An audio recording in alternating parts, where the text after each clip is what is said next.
The Impossible Planet, Chapter 3. Voices Beyond the Glass. Johann Edgar, American NSA Director. May 28, 2148. The 20 hours following our first look at that spaceship felt like a fever dream.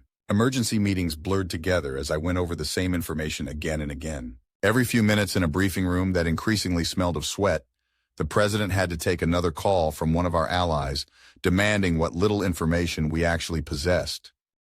For the safety of the American people, we have to assume hostility, barked the head of the Department of Defense, Nathan Halt, glaring across the table with eyes that felt like iron sights. Mr. President, give us the go-ahead and we can shoot it down.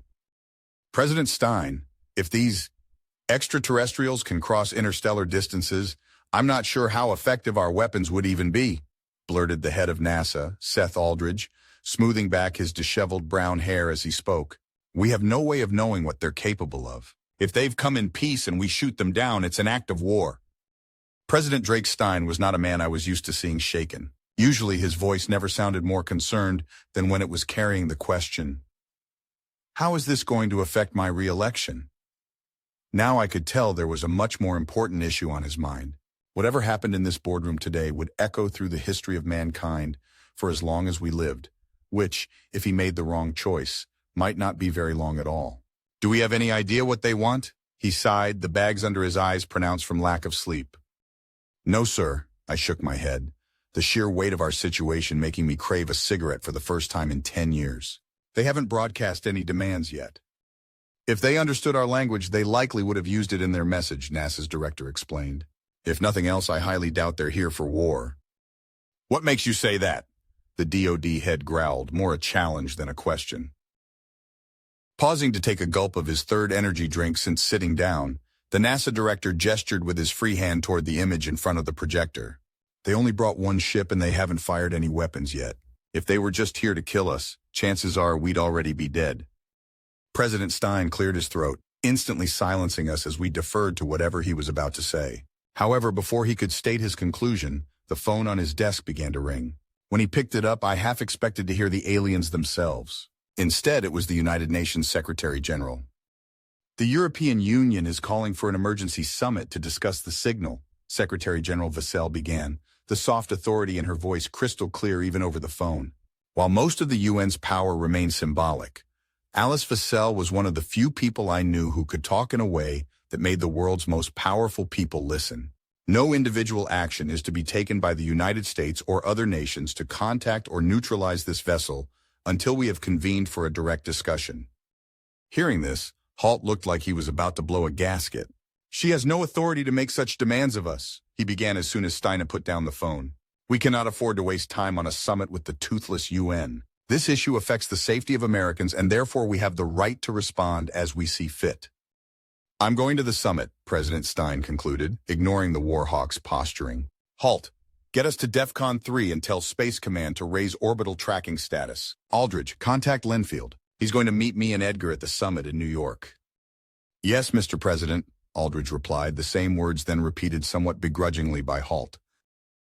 In the few hours between our meeting's end and my departure for New York alongside President Stein, I had just enough time to dip back home for breakfast and a shower. On my way home, protesters seemed to be on every street corner demanding answers from Washington, answers we didn't have. With the signal still broadcasting over every radio station, I chose to connect my phone and listen instead to the news. In his official statement, President Stein had this to say to the public. The president's voice as he spoke was stern but a tint of warmth bordering on fatherly, the very same tone that had won him the election not long before. My fellow Americans, on May 27th at 7:46 in the morning, a signal of unknown origin was broadcast on every radio channel in the United States. Rest assured that we are investigating the signal's source and will be in full cooperation with the United Nations. We ask that you refrain at this time from panic or speculation and let us fulfill our duty to keep America safe. Breakfast was a short affair that morning. My wife Lena made pancakes, bacon, and eggs. Stress and hunger warred within my body as she placed the plate in front of me. In the end, hunger won and I wolfed it all down in a matter of minutes. Joey, she asked, using the short form of my name that I gave her on our first date after panicking because Johann was apparently too long. I know you can't tell us anything specific, but I have to know. Are we safe here? She gestured to our son, Wyatt, who I could tell was pretending not to be listening. He was only 9, but a smart kid nevertheless. I don't know, I replied honestly. For someone whose entire career was information, there were no 3 words I dreaded more than those. But we'll figure it out, I continued, forcing a smile as I stood and adjusted my fresh tie. Traveling by motorcade to New York in a backseat alongside President Stein, the tension was thick enough to cut with a knife. All over the world, people were talking about the signal that had made itself impossible to ignore. Talk show hosts who normally only looked at stars when they came from Hollywood were meeting up on morning television to discuss the news. Social media continued its ongoing explosion, the public's normally short-term memory refusing to relinquish this historic event. Why do you think they're here? The president asked quietly, his voice barely audible over the engine's hum and the chorus of gravelly road beneath tires. The way Steen spoke told me that this wasn't a question he expected a definitive answer to. Even still, I decided to keep quiet and reserve my judgment. Hours later, as I stepped into the United Nations headquarters alongside the president, we could already hear the bickering from the lobby. Frantic aides desperately coordinated with security teams from every major power on Earth, a qualifier that until recently I assumed just meant everyone. Stepping in, I was surprised to see Lao Chen, chairman of the Chinese government, already sitting amongst the other leaders, flanked on either side by silent bodyguards, his almost pitch-black eyes inscrutable as always. Maybe it was a power play to show off their new hypersonic jets, or maybe this was important that he demanded to be here before the president. Either way, the conversation had already fallen in line around him. President Stein, he greeted, offering a handshake as Drake sat down in his designated seat beside him. To the left of the president, Russia's seat was still empty, though from what I'd heard the Kremlin was en route. Chairman Lao, the president replied, returning the offered handshake. Good to see you were able to make it on such short notice. This issue impacts all of humanity, the chairman replied, his accent pronounced. We did not want the U.S. to make any more brash decisions without our input. Calm though his tone was, I could feel the frustration that seethed beneath. Hearing the opening, Germany's Chancellor Marie Bauer piled on her own admonishment. Your SETI program already replied to the signal. Such behavior was reckless at best. Why did you authorize a response so quickly? Stina's expression remained cool and impassive, even as the French and Canadian prime ministers joined in on condemning the response. I didn't authorize that return signal to be broadcast, he replied at last with a heavy sigh. It wasn't meant to be sent until I discussed it with all of you, but a software error blasted it prematurely. Clearly, the U.S. cannot be trusted to handle this situation with the care it deserves, proclaimed Chairman Lao, his fierce gaze burrowing into the president's head. Madam Secretary General, it is the humble position of my administration that China should take the lead in future contact attempts. Hold it right there, a voice boomed from the chamber's entrance. There, standing between his bodyguards, was Russian President Mikhail Novikov, a white-haired mountain of a man who looked like the Russian winter given life. It was foolish for the Americans to speak as the voice of humanity, but I do not believe China should simply be handed such an honor either. This issue affects all of us, and therefore should be handled unilaterally. Secretary General Vassell? Alice Vassell, who had up until that point been uncharacteristically quiet, nodded along in response to Mikhail's statement. President Novikov is correct, she added, her voice quieting the room with ease as Mikhail assumed his seat beside Stein, just close enough to put me on edge. This is a historic event and must be handled delicately. Lenfield, as the director of SETI, what is your perspective on how this should be handled? Beside, the squirrely scientist with red hair and a face wrinkled beyond his years cleared his throat nervously. I believe that we should form an impromptu contact council to prepare an official response and interpret any further from the ship, he explained, visibly straining under the presence of the UN leaders. Every nation should elect 2 representatives, one political, one scientific. Only 2 for each nation? Lao balked, sounding both surprised and offended by the notion. Surely for the sake of fairness, it should be based on population. Why? So China and India can overshadow the rest of the world? Spat South Africa's President Davu Abara. Your concerns are valid, Abara, replied Vassell, adjusting her glasses before continuing. It is important that we respond in a manner that is both timely and equitable.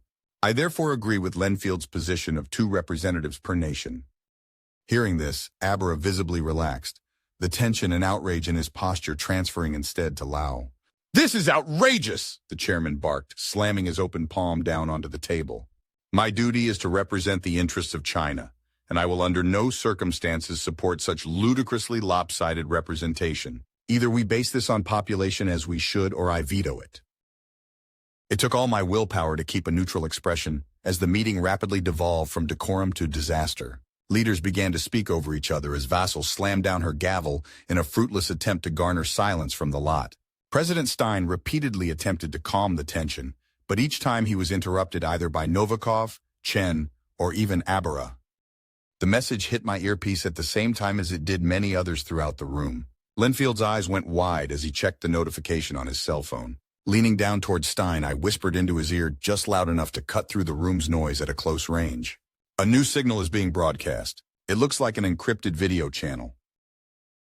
Other leaders received similar news from their own intelligence agents around the same time. It was one thing to discuss a bomb in the abstract, but another entirely to have one placed in front of you with its fuse already lit. Linfield was the first to speak up through the confusion, pacing around the table anxiously. "The ship's sending us another signal," he damn near shouted, his tone almost reverent. "It's encrypted, but not heavily. The SETI supercomputer can crack it in 5 minutes. Taking the opportunity to posture, Lau regarded the researcher with a grin of smug superiority. "Ours can do it in 2, he replied, gesturing for his aides to get at it immediately. Suddenly, everyone in the chamber was barking commands at their respective underlings, each one demanding that the signal be decoded as soon as possible. Within minutes, every country with a spare supercomputer had successfully decoded the message.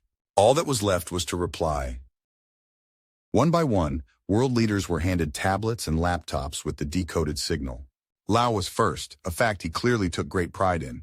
Using our own fastest computers, my organization was the second to decode the signal less than a minute later, placing a laptop in front of President Stein. Silence fell throughout the chamber as we all looked upon the impossible creature on the other side of our screens.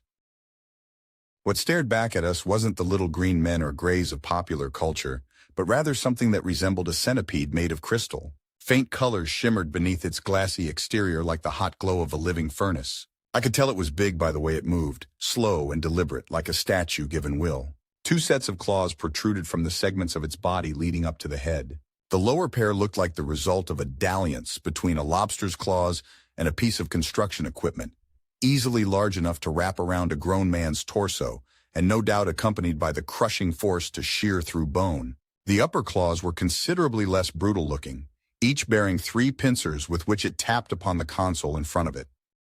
"Dear God," I heard Mikhail murmur beneath his breath as he surveyed the creature before us, his eyes understandably lingering on the lower claws. Lenfield, meanwhile, looked like someone whose wildest dream had just become a reality.